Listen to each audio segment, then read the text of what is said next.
तो ऐसे में क्या होता है कि आजकल एक स्ट्रिप वाला सिस्टम आ गया है। तो वो इस तरीके से उसका वो मैनिपुलेट करते हैं कि एक तो सिग्नेचर बदल देते हैं।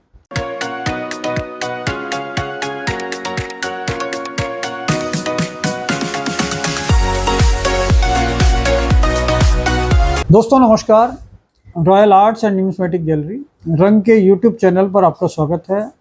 दोस्तों आज इस एपिसोड में हम बात करेंगे कि किस तरीके से चीटिंग फ्रॉड चल रहा है और वो इतने बड़े लेवल पर चल रहा है कि हर चीज़ में, हर रेयर चीज़ में कहीं ना कहीं मैनिपुलेशन करके चीज़ों को बेचा जा रहा है। और वो चीज़ें जब आप इन्वेस्ट कर लेते हैं तो उसके बाद आपको पता चलता है कि उस तो बिल्कुल चीटिंग फ्रॉड की वजह से आपको नुकसान हो गया उसमें। तो इसी तरीके की चीटिंग फ्रॉड जो हम आज डिस्कस कर रहे हैं वो कर रहे हैं पेपर मनी में।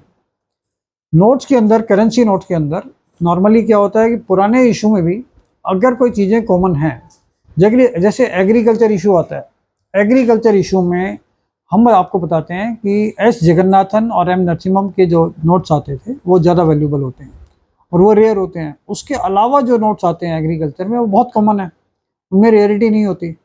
तो ऐसे में क्या होता है कि आजकल एक स्ट्रिप वाला सिस्टम आ गया है। तो वो इस तरीके से उसका वो मैनिपुलेट करते हैं कि एक तो सिग्नेचर बदल देते हैं कि नोट के ऊपर अगर दूसरा कोई गवर्नर है तो उसमें उस गवर्नर का नाम हट जाता है और उसके ऊपर एक स्ट्रिप लग जाती है जिसमें एस जगन्नाथन या एम नरसिम्हम माउंटेड होता है और वो उसके ऊपर वैसे ही प्रिंट आ जाता है उसी जगह पे जहाँ पर सिग्नेचर होते हैं। तो ये आपको बहुत ध्यान से देखना होता है कि जो सिग्नेचर जहाँ पर है क्या वो स्ट्रिप से सिग्नेचर बनाए हुए लगाए हुए तो नहीं है। इसी तरीके से नंबर्स का मैनिपुलेशन आ रहा है बहुत ज़्यादा कि नंबर में भी जैसे फैंसी नंबर होते हैं, super fancy number, solid fancy number, जिसमें हम आपको बताते हैं कि 1 लाख से 10 लाख, ऑल 1 to ऑल 9, 000 786, 786 000 और 786, इन सब की स्ट्रिप आ रही है।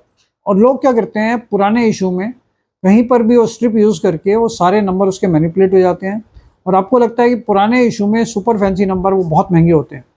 क्योंकि रियलिटी ऐसी ये पोजीशन है कि उन दिनों में जैसे 50 साल पहले, 70 साल पहले वो नोट जो आते थे उनके अंदर सुपर फैंसी नंबर आना अपने आप में एक यूनिकनेस है और उसकी वैल्यू भी उसी हिसाब से बढ़ जाती है। और अगर बाई चांस वो यूएनसी कंडीशन में हो या एक्स्ट्रा फाइन प्लस कंडीशन में हो तो उसकी वैल्यू आपको बहुत अच्छी मिल जाती है, लेकिन उसमें मैनिपुलेशन सबसे ईजिली हो जाता है। जैसे पुराने टाइम का कोई कॉमन यूएनसी नोट निकाला और उसके अंदर मैं नंबर चेंज कर दिया, फैंसी नंबर आ गया और उसके साथ साथ अगर सिग्नेचर भी चेंज हो गया।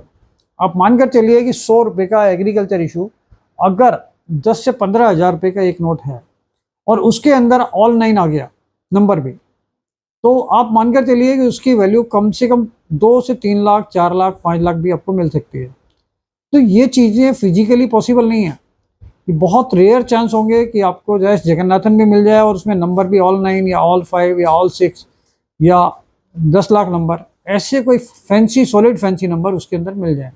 लेकिन ये कैसे पॉसिबल होता है कि वो स्ट्रिप से सिग्नेचर भी चेंज कर सकते हैं, स्ट्रिप से नंबर भी चेंज हो जाते हैं। लेकिन इसको आपको कैसे पहचानना है कि किसी भी नोट का नंबर चेंज किया हुआ है? ये आपको हमेशा, अगर आपके पास आई ग्लास है या लेंस है तो नोट के ऊपर जो प्रिंटिंग होती है तो उसका एक पैटर्न होता है, तो वो पैटर्न कंटिन्यूस चलता है क्योंकि नोट का जो प्रिंटिंग पैटर्न होता है उसके बाद उस पर नंबर प्रिंट होता है। तो उसके जो पैटर्न होता है उसमें वेरिएशन नहीं आता कभी भी, क्योंकि पूरा नोट है उसके ऊपर एक पैटर्न बना हुआ है पेपर पे। जो पेपर का पैटर्न है अगर वो आप एनलार्ज करके देखेंगे बड़ा करके लेंस से तो आपको पता चल जाएगा उस पर कुछ पैटर्न बने हुए हैं और वो पूरे पेपर पे बने रहेंगे जिस पर नोट प्रिंट होता है।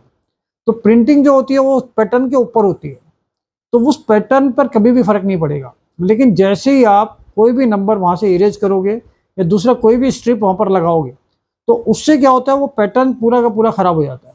तो जहाँ पर नंबर होता है या सिग्नेचर होता है, अगर आपको थोड़ा सा भी ऐसा फील होता है कि वहाँ पर कुछ चेंज है तो अगर आप आई ग्लास लगाओगे तो आपको पता चल जाएगा कि वो पैटर्न वहाँ से डिस्टर्ब हो गया है और जो स्ट्रिप थी उसका पैटर्न उसके साथ कभी भी मैच नहीं कर सकता, क्योंकि ये सारी चीज़ें माइक्रोस्कोपिक होती हैं और बहुत माइन्यूटली देखी जाती हैं।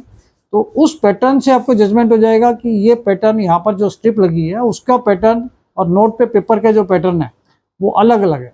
तो जैसे ही आपको वो पता चलता है तो आपको जजमेंट हो जाएगा कि ये स्ट्रिप लगा के नंबर चेंज किए हुए हैं और ये स्ट्रिप लगा के सिग्नेचर चेंज किए हुए हैं। तो ये चिटिंग फ्रॉड बहुत बड़े लेवल पर चल रहा है। और पुराने फाफड़ा नोट आते थे 10 रुपये के, 100 रुपये के, उसमें भी ये कारीगरी करके लोग ले आते हैं।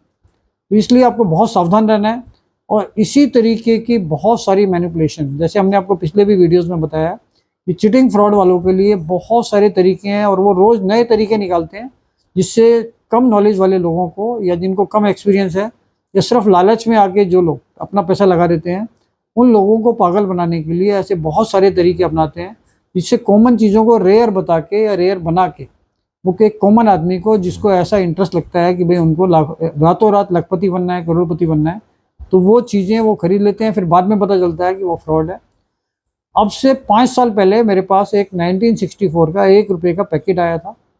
बाई चांस मैंने उसको बहुत माइन्यूटली देखा तो पता चला वो पूरा पैकेट ही नकली था, 1964 का।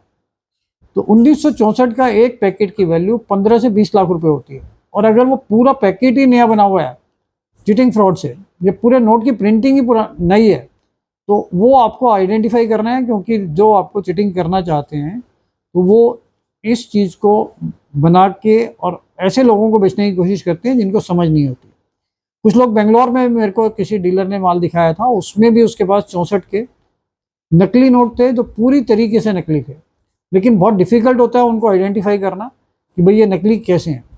तो इस चीज़ की सावधानी आपको हमेशा बरतनी है कि कहीं पर भी आप इन्वेस्ट करके फ्यूचर के लिए इन्वेस्टमेंट करने की सोच रहे हो और उसमें आपके पास गलत चीज़ आ जाए, और आने वाले टाइम में गलत चीज़ों का कोई वैल्यूशन आपको कभी भी नहीं मिलेगा।